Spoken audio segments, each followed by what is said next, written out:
Welcome back to Psychology of Humans.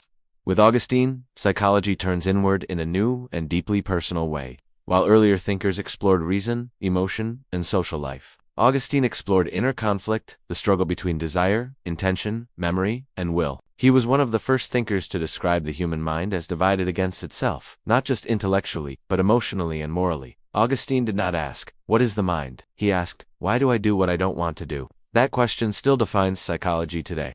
Augustine lived in the 4th and early 5th century AD during the collapse of the Roman world. Unlike Greek philosophers who focused on public debate, Augustine turned inward. He believed truth was not only discovered through logic or observation, but through introspection. His most famous work, Confessions, is not a philosophical treatise. It is a psychological autobiography, an exploration of memory, guilt, desire, habit, and transformation. For the first time in Western history, the inner life becomes the main subject. Augustine's most important psychological insight is this: the will is divided. You can know what is right and still do the opposite. You can want change and still resist it. You can desire growth and cling to habit. Augustine described this as a split within the self, not between reason and desire, but within desire itself. Part of the self wants change.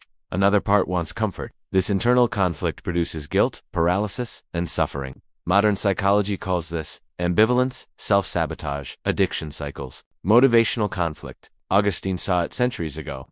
Augustine believed habits are not neutral. Repeated behavior forms chains of habit that shape identity and limit freedom. At first, habits feel chosen. Over time, they feel compulsory.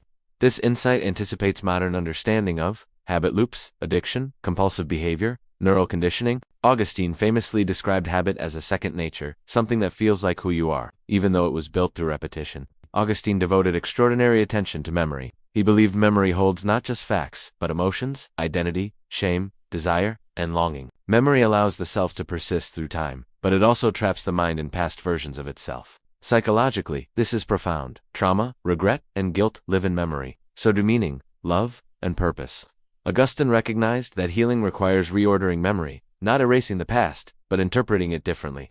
Augustine offered one of the earliest psychological theories of time. He argued that time does not exist outside the mind. The past exists as memory. The future exists as anticipation. Only the present exists as attention. Anxiety arises from living in the future. Depression arises from living in the past. Peace comes from anchoring awareness in the present. This anticipates modern mindfulness psychology. Augustine believed true freedom is not the ability to do whatever you want. It is the ability to want what is good. When desire is disordered, freedom disappears. When desire is aligned, freedom returns. Psychologically, this reframes freedom as self-regulation, not impulse. Augustine did not see inner conflict as failure. He saw it as the human condition. The self is not unified. It must be integrated. This insight influenced depth psychology, psychoanalysis, existential therapy, moral psychology. Augustine's ideas appear in motivational psychology, addiction recovery, narrative therapy, trauma work, identity development. He showed that understanding the self requires honest inner examination, not surface-level explanation. In a world of distraction, habit, and inner conflict, Augustine offers clarity. You cannot change what you refuse to examine. You cannot be free without understanding your will. You cannot heal without facing your inner life. Final thought. Augustine teaches us that the mind is not a machine. It is a story shaped by memory, habit, desire, and intention. Freedom is not found by denying inner conflict, but by understanding it.